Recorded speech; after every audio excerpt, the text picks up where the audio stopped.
So you're wanting to explore the kink world, you're wanting to dive deeper into this, and you don't know where to get started.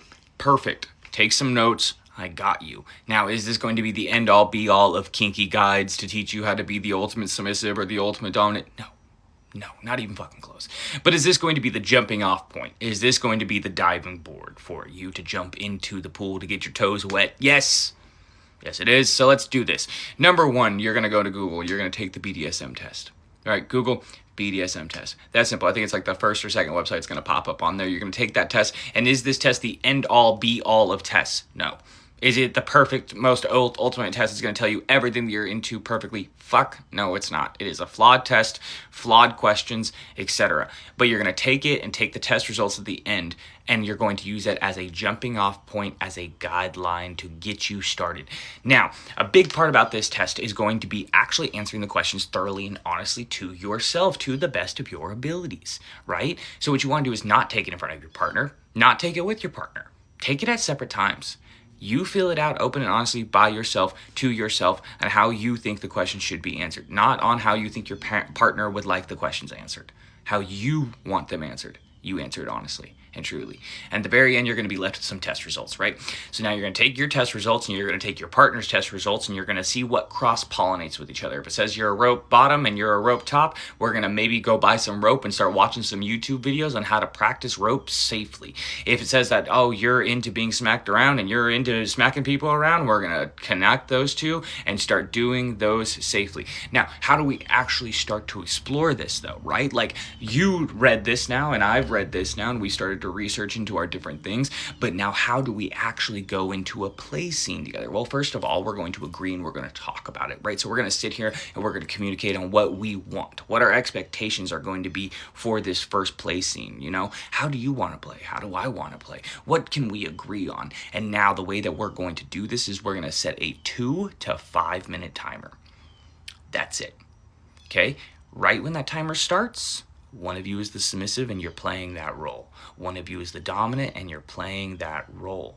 You both need to be actors in this moment. You're going to be something you're not completely. You're going to feel like a fault or like a faker. You're going to feel like a phony a little bit. You might even feel uncomfortable in some moments. But this is the great time that when the timer stops, the scene is over. Right now, can you stop the scene before this? Yes, of course. Establish safe words beforehand. I would honestly suggest if you're very first starting off, just have the safe word be stop. Just have the safe word be read. Very something simple, right? But then at the end of the day, we are both going to start this timer. We're going to play into our roles for 2 to 5 minutes. When that timer ends, we're going to stop and have another 2 to 5 minute conversation about what we just did. And we're going to either stop the scene completely there, or we're going to set another timer and we're going to keep going. Now, how many times do you set that timer? How many times do you keep going? That's up to you. Okay, now let's talk about another part of this that is not in the kinky part of the test that you're going to be reading. Aftercare. Aftercare is very important. Aftercare is something that we talk about as a community, but I don't think aftercare is talked about thoroughly enough. What the fuck is aftercare? Aftercare is the care that you need after a scene to not feel like a monster or to not feel like a piece of shit or to not feel like you were traumatized or taken advantage of, etc., etc. It is the time when you cuddle. It is the time when you take a hot shower together, get a nice snack.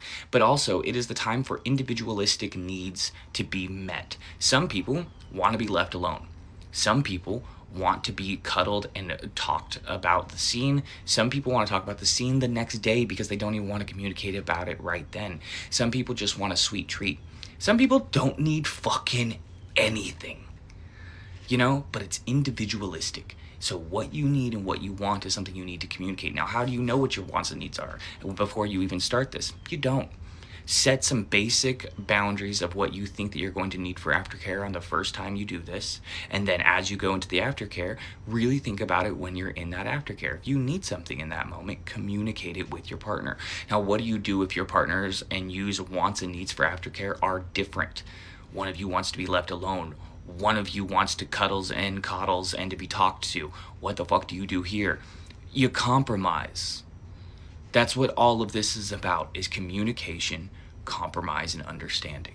So if one person wants to be left alone and one person wants cuddles, you figure out who needs the which one first and which one more.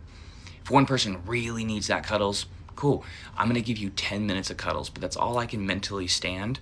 And then I gotta go take 10 to 15 minutes by myself to go shower and go and relax and do my thing. But then afterwards, after my thing, I can come back and give you more cuddles and affection. You know, there is ways to compromise and communicate with this. Like I said, this is not the end all be all of how to be the kinky person, but this is a great starting off point. Take the test, communicate with your partner, set the timers, communicate some more, give each other aftercare. Basic jumping off.